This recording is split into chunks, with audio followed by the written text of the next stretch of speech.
What's good, everybody? Welcome into your MMA-only episode of the Early Edge. We're here every single day, every week, for every single sport that you could possibly imagine. Last week, we hit the nice little Parker's Parlay on the show, but this week, there is no UFC.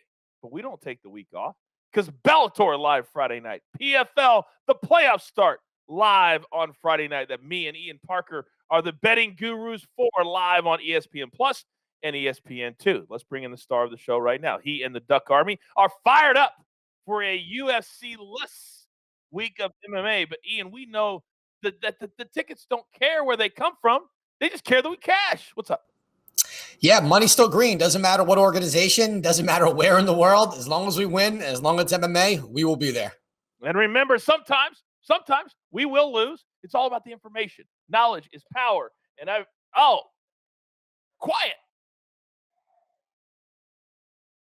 See what happens? See what happens when you're doing shows live like that? All right, here we go. First fight, Bellator. Friday, the main card starts at 9 p.m. Eastern time, live from Mohegan Sun. We're going to go MAGOMEDOV in the first fight. He's minus 150 by decision. Do you like this in this bantamweight fight?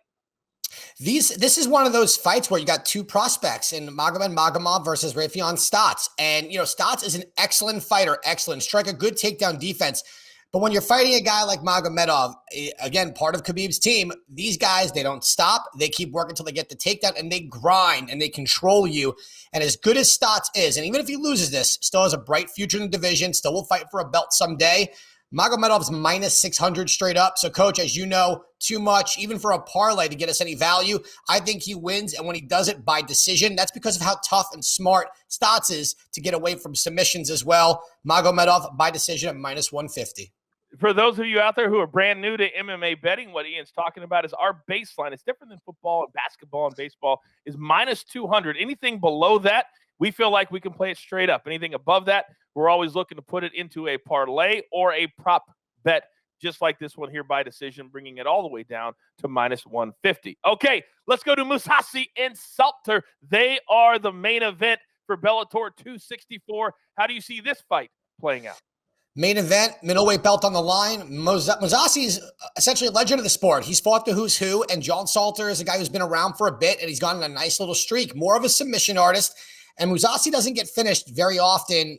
If ever, the Uriah Hall one was a spinning back kick while he was getting dominated. Since then, MOUSASI's done a great job. His only loss is to Lovato Jr. by split decision, and his last few wins have all been in the third round or later. Same thing with John Salter. So as long as MOUSASI does not get caught in some wacky submission early on where they're not sweaty, expect this one to go over 2.5 rounds.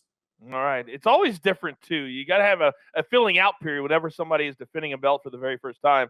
I'm trying to figure out where the legs are at in the cardio. That will also lead to an overplay, which we like a lot. All right, let's switch our gears now to the PFL, and their playoffs start Friday night live on ESPN Plus and ESPN2. Playoffs? Playoffs? We are the betting gurus for the entire PFL. We will have a live DraftKings pre-fight show just prior to that. I believe they change the start time all the time, but I believe it's 5 p.m. Eastern time. But don't take that to the bank. All right, there are 4 fights as part of the playoffs. We'll get to those. But there's a whole undercard on ESPN Plus that's not a part of the playoffs. But guess what, Ian Parker? We can still play them. We can still look at something and say, what would fit into a Parker's parlay, perhaps? What do you got?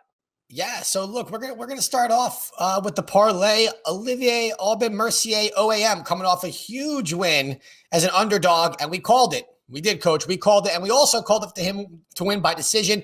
Now he turns around. He comes back. He wants to stay active. He's fighting on this card. He's, I think, over minus 300. We're going to throw him in a parlay.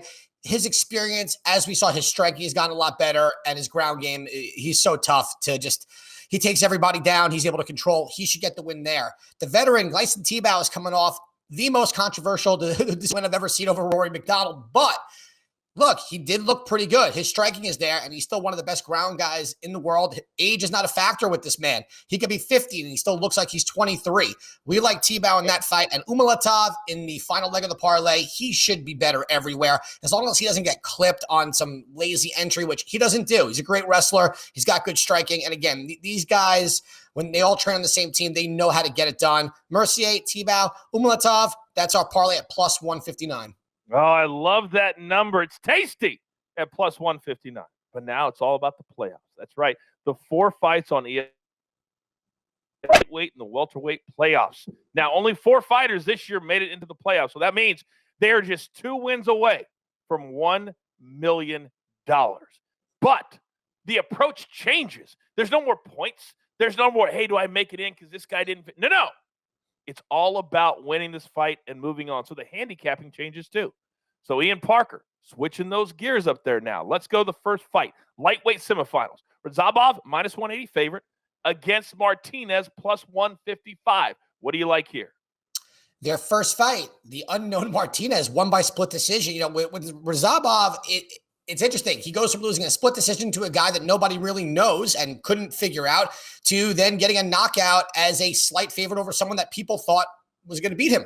It's hard to gauge what changes he made outside of landing that one punch. I really like Martinez.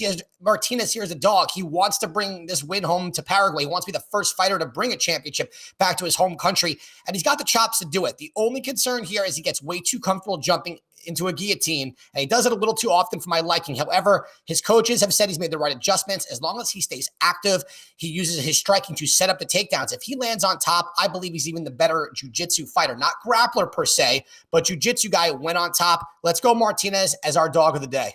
Oh, I love Chiefs dog of the day on our very special MMA only episode. All right, let's move on to the second fight. Lightweight semifinal. Collard, minus 170 favorite over MANFIO, plus 145 here. What do you like? Clay Collard before this started was plus 7,000 to win the whole thing. Now he's plus 250. You want to yeah, and we talked about this. And when we get to other fights in the tournament, the playoffs, we'll go over that as well. Both guys coming off wins over Showtime Anthony Pettis. Between the two, RAUSH MANFIO, that was a split. You and I both talked about this. We don't know if he really won that fight, but he's here. This is a guy who should take the fight to the floor. But again, another Brazilian jiu-jitsu fighter who's gotten a few knockouts under his belt. He's got comfortable standing. And when that happens, they lose. Clay Collard is going to be the way better boxer here. You know, he throws to the body, head. His combinations are very slick, and he's very capable on the ground. He also does not just sit there. He tries to get up. He goes for submissions.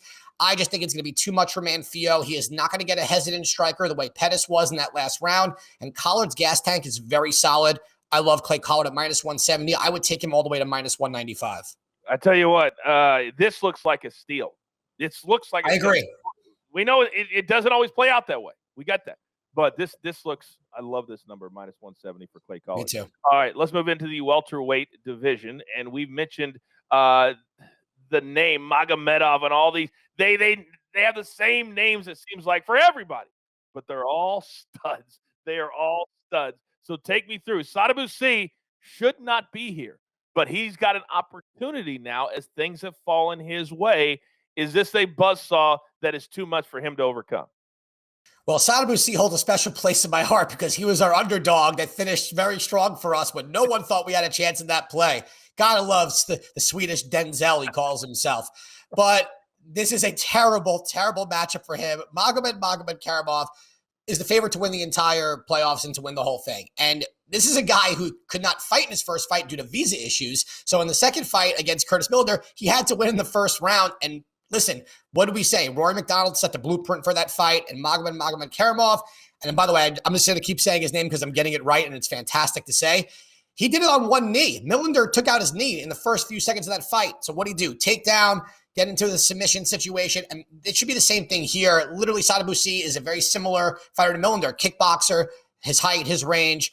And Karamov is an excellent striker, but listen, this fight's going to the ground very quickly. He is a beast, and Karamov should get it done, and he should play it safe and get it done by submission. The fact that it's plus 165 blows my mind. I'm all over that one. You brought up a very good point. How this changes for the playoffs as opposed to in the regular season is that he doesn't have to go for a first-round win now, and that changes a lot. That changes a lot. So keep that in mind, everybody, when you're making your plays at home. All right, let's get to the main event of the evening. And this really feels like it could be for all the marbles. This is a matchup that people looked at before the regular season even started and said, those two could meet in the finals. We get it in the semifinals. Ray Cooper, Rory MacDonald, what do you like?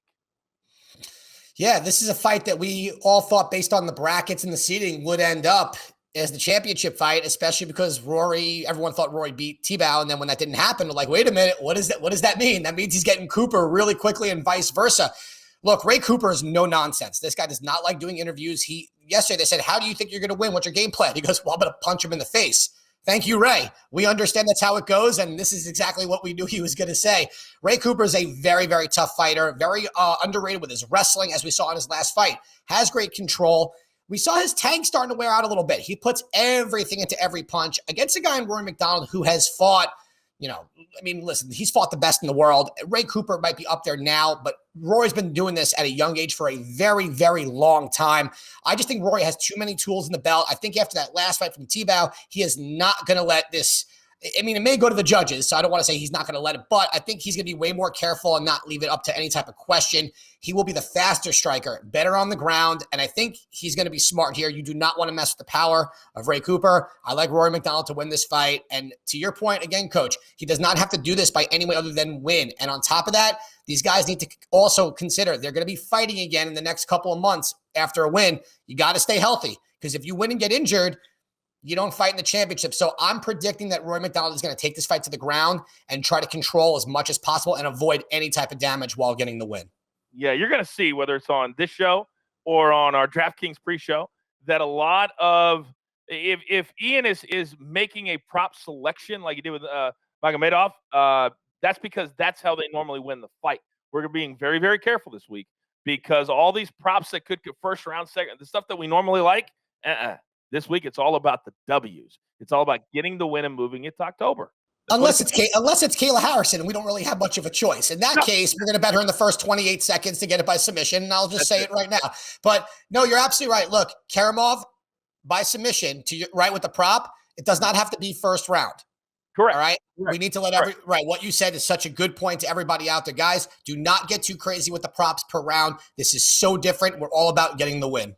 All right, very good. We are up against it. Grab your paper, grab your pencil. Here is the recap, and it looks absolutely glorious. Bellator, Friday night. We got a couple plays from there. MAGOMEDOV to win by decision, -150. And then MOUSASI-SALTER in the main event going over 2.5 rounds, -137. Then over on the PFL side, we're going to go a little Parker's Parlay. Merthier, Tebow, Umalatov. And I know I butchered that. +159. These names are so difficult. Then the 4 fights in the playoffs. We've got straight picks on all of them. Alex Martinez, +155. Clay Collard, -170. Say that, please, for me so I don't butcher it one more time. Ian, go ahead. Say his name.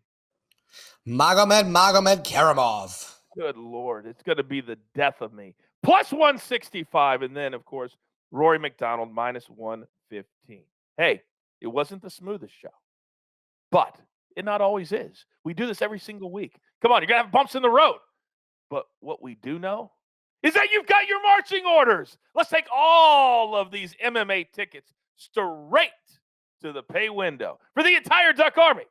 Ian Parker and the jeweler, our executive producer, puts it all together here at the brand. I am the coach. We'll see you on Friday night. Remember, Friday, not Saturday. This is the Early Edge. Good luck. Do you want best bets in your feed every single day? All you have to do is hit that subscribe button to stay up to date with all things Early Edge.